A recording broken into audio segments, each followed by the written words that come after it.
पिछले एपिसोड में demon God ने अपने पावर का यूज करके हाओचन और उसके साथियों को बहुत ही आसानी से कैद कर लिया था, जिसके वजह से वे उसके सामने कुछ भी नहीं कर पाए थे और तभी उसी वक्त वहां पर और कोई भी अटैक करने के लिए आ गया था। इसके बाद अगले सीन में हम देखते हैं कि वो नीचे से पूरी तरह से बाहर आ गया था, जहाँ पर वो दिखने में काफी पावरफुल भी होता है। इसीलिए वो जैसे ही अपने पावर का यूज करता है, हम देखते हैं कि डीमन गॉड की पावर भी इसके सामने कुछ नहीं कर पाती। लेकिन वहीं उधर हम देखते हैं कि लिन सिन इस बात से काफी डर गया था और कहने लगता है कि क्या हमें एक साथ में लेवल 9 वाले दो डीमन गॉड का सामना करना होगा। लेकिन हाओचन समझ गया था कि शायद वे दोनों एक साइड में नहीं है, इसीलिए वो इनसे कहता है कि सबसे पहले तुम अपने आप को यहाँ से बचाओ, क्योंकि मैं चाहता हूँ कि सबसे पहले वही दोनों आपस में फाइट करें। लेकिन वही हम देखते हैं कि डीमन गॉड भी इसमें इतना आसानी से फंसने वाला नहीं होता और कहने लगता है कि तुम तो मेरा ही एडवांटेज लेना चाहते हो। और हम देखते हैं कि वो फिर से अपने पावर का यूज करके इनको कैद कर लेता है और कहता है कि सबसे पहले तुम्हें आपस में फाइट करने के लिए रेडी हो जाओ। जिसके बाद वहीं उधर हम देखते हैं कि हाओचन और उसका साथी काफी परेशान हो गए थे, क्योंकि किसी को भी समझ में नहीं आ रहा था कि यहाँ पर क्या हो रहा। वहीं उधर हम देखते हैं कि चेन भी इस बात से काफी परेशान हो गई होती है और कहती है कि हम तो यहाँ से हिल भी नहीं पा रहे।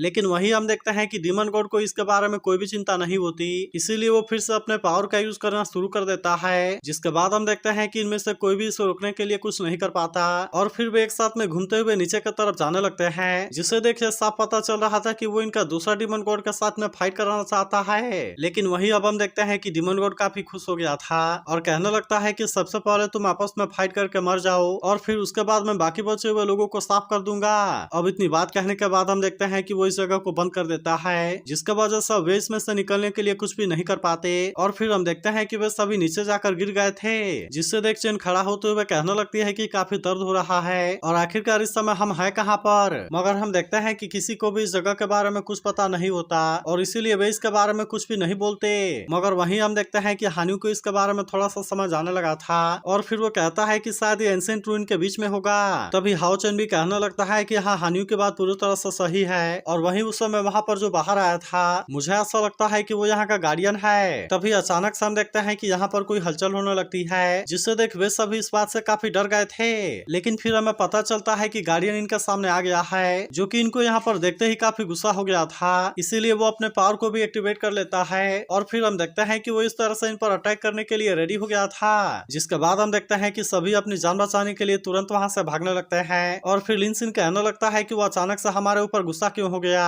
और वो बिना किसी वजह के हमारे ऊपर अटैक क्यों करने लगा। तब इस पर हाओचन कहता है कि इसके पीछे तो असल में उस डीमन गॉड का हाथ है, क्योंकि उसने जानबूझकर हमें यहाँ पर बंद कर दिया ताकि हम इस तरह से आपस में फाइट करते हुए मारे जाएं। जिसके बाद हम देखते हैं कि वेंग युआन भी इस बात से परेशान हो जाती है और कहती है कि वे तो हमें यहाँ पर गनमैन के जैसे यूज कर रहे हैं। तभी इसी बीच हम देखते हैं कि चेन इसमें फंसने वाली होती है, लेकिन फिर भी उसने किसी तरह से अपने आप को इसमें से बचा लिया था। मगर वहीं अब हाओचन को भी समझ में आ गया था कि इस तरह से कुछ भी नहीं हो पाएगा, इसीलिए वो सभी साथियों से कहता है कि तुम इसके लिए रेडी हो जाओ, क्योंकि हम सबको एक साथ में मिलकर इसका सामना करना होगा। इसके बाद वो अपने डबल ड्रैगन वाले पावर को एक्टिवेट कर लेता है और फिर हम देखते हैं कि वो इसका यूज करके गार्डियन के ऊपर अटैक करना शुरू कर देता है। लेकिन हम देखते हैं कि गार्डियन इसके पावर को बहुत ही आसानी से रोक लेता है, जिसके वजह से हाओचन की पावर इसके सामने कुछ भी नहीं कर पाती। लेकिन इसके बाद हम देखते हैं कि गार्डियन भी इन पर अटैक करने के लिए आता है, जिससे देख हाओचन और हानियो अपने आप को बचा लेते हैं। मगर तभी इसी वक्त हम देखते हैं कि सार भी यहाँ पर आ गई थी और इसीलिए वो भी अपने पावर का यूज करके इस पर अटैक करने की कोशिश करती है। लेकिन इसके बाद भी हम देखते हैं कि गार्डियन ने इसके अटैक को बहुत ही आसानी से रोक लिया था और इसके तुरंत बाद ही वो भी अपने पावर का यूज करके इसके ऊपर अटैक कर देता है। लेकिन तभी इसी वक्त हम देखते हैं कि लिन सिन भी यहाँ पर आ गया था, जो कि अपने पावर का यूज करके इसके अटैक को बहुत ही आसानी से रोक देता है और इसीलिए गार्डियन इसमें सार का कुछ भी नहीं कर पाता।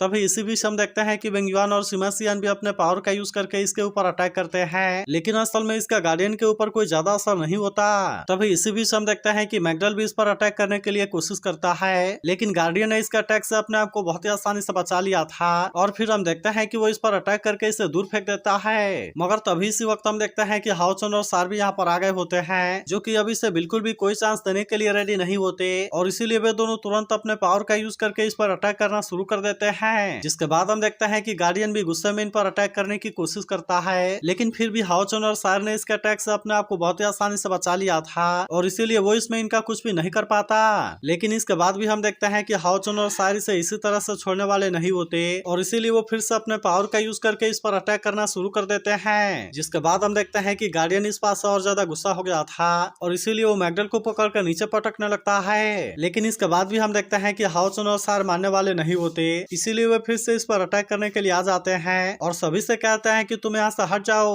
मगर इसके बाद भी हम देखते हैं कि बेंगजुआन इसके लिए नहीं मानती, जिसके बाद वो अपने ब्लडी डांस वाले पावर को एक्टिवेट कर लेती है और फिर हम देखते हैं कि उसने इसका यूज करके गार्डियन पर अटैक कर दिया था। लेकिन इसके बाद भी हम देखते हैं कि गार्डियन पर इसका कोई ज्यादा असर नहीं होता, जिसे देख हाओचन भी इस बात से हैरान हो गया था। मगर इसके बाद हम देखते हैं कि गार्डियन भी इनके ऊपर काफी गुस्सा हो गया था और इसीलिए वो भी अपने पावर का यूज करके इनके ऊपर अटैक करने के लिए रेडी हो जाता है। लेकिन इसके बाद भी हम देखते हैं कि हाओचन को इसके बारे में कोई चिंता नहीं होती, इसीलिए वो भी अपने पावर का यूज करके अटैक कर देता है और इस तरह से उसने गार्डियन के इस पावर को बहुत ही आसानी से रोक लिया था। जिसके बाद हम देखते हैं कि हाओचन और उसके साथी थोड़ा सा परेशान हो गए थे और कहते हैं कि इतने पावरफुल अटैक के बाद भी वो इतना शांत क्यों है। मगर तभी हम देखते हैं कि लिनसिन को इसके पीछे कुछ दिखाई देता है और इसीलिए वो इनसे कहता है कि रुको, इसके पीछे कुछ है। फिर हम देखते हैं कि वो इसे ध्यान से देखने की कोशिश करता है और उसे पता चलता है कि ये तो असल में कोर स्टोन है। फिर वो कहता है ऐसा र्यूमर है कि अर्थ के कोर में फायर स्टार गॉड स्टोन है, जिसमें की एनर्जी मोल्टन कोर की एनर्जी से भी 100 गुना ज्यादा होती है। फिर वो कहने लगता है कि पूरे कॉन्टिनेंट में बेस्ट की रिफाइनिंग मटेरियल है, इसीलिए अगर हमने इसके एक छोटे से हिस्से को भी पा लिया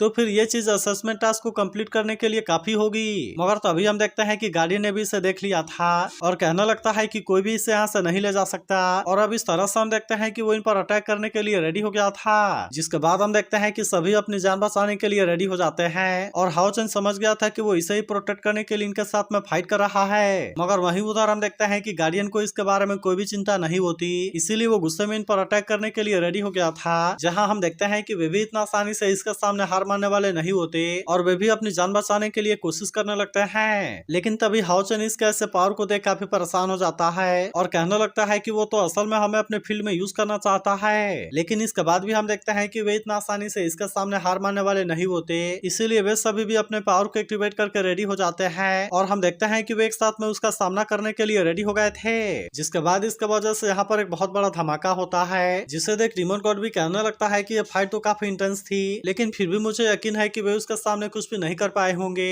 क्योंकि आखिरकार वे सभी केवल लेवल 7 और लेवल 8 में है और इसीलिए वे उसकी बराबरी करने के लिए कुछ भी नहीं कर सकते। लेकिन इसके बाद हम देखते हैं कि वो और ज्यादा वेट नहीं करना चाहता था, इसीलिए वो अपने पावर का यूज करके फिर से नीचे वाले जगह को ओपन कर देता है और कहता है कि रिजल्ट को एक्सेप्ट करने का टाइम आ गया। और फिर हम देखते हैं कि वो इसके बारे में पता लगाने के लिए नीचे चला गया था, मगर आने पर उसे पता चलता है कि यहाँ पर तो कोई भी नहीं है और इसीलिए वो कहने लगता है कि वे चूहे तो थोड़े से कैपेबल हैं। लेकिन फिर भी हम देखते हैं कि उसे इसके बारे में कंफ्यूजन था और कहता है कि वे चूहे गार्डियन को अपने साथ लेकर कैसे मर सकते हैं। लेकिन फिर भी हम देखते हैं कि उसे इसके बारे में कोई ज्यादा चिंता नहीं होती, इसीलिए वो कोर स्टोन को लेने के लिए जाने लगा था और कहने लगता है कि अब ये कोर स्टोन मेरा हो गया। इसी के साथ वो कहने लगता है कि अगर मैंने प्लान को कंप्लीट करने में हेल्प किया तो फिर मैजेस्टी इसके लिए मुझे रिवॉर्ड जरूर देंगे। मगर तभी इसी वक्त हम देखते हैं कि हान्यू ने अपने पावर का यूज करके इसे कैद कर दिया था, जिसके बाद बाकी लोग भी अपने पावर का यूज करने के लिए रेडी हो जाते हैं और हम देखते हैं कि वे इस तरह से इस पर अटैक कर देते हैं। जिसके बाद इन सबको जिंदा देख डिमन गॉड इस बात से काफी हैरान हो गया था और कहता है कि क्या तुम असल में इसमें जीत गए। तभी हम देखते हैं कि लिनसिन अपने पावर का यूज करके इस पर अटैक करने के लिए रेडी हो जाता है, जिसे देख डिमन गॉड ने अपने पावर का यूज करके इसे रोक लिया था और कहता है कि अब तुम भी मेरे पावर को देखने के लिए रेडी हो जाओ। तो क्या आपको लगता है कि हाओचन और साथी इसे हरा पाएंगे? इसके बारे में कमेंट करके जरूर बताना और अगर आप इसके अगले पार्ट के लिए एक्साइटेड हो तो इस वीडियो को लाइक और इस पर एक कमेंट जरूर कर देना।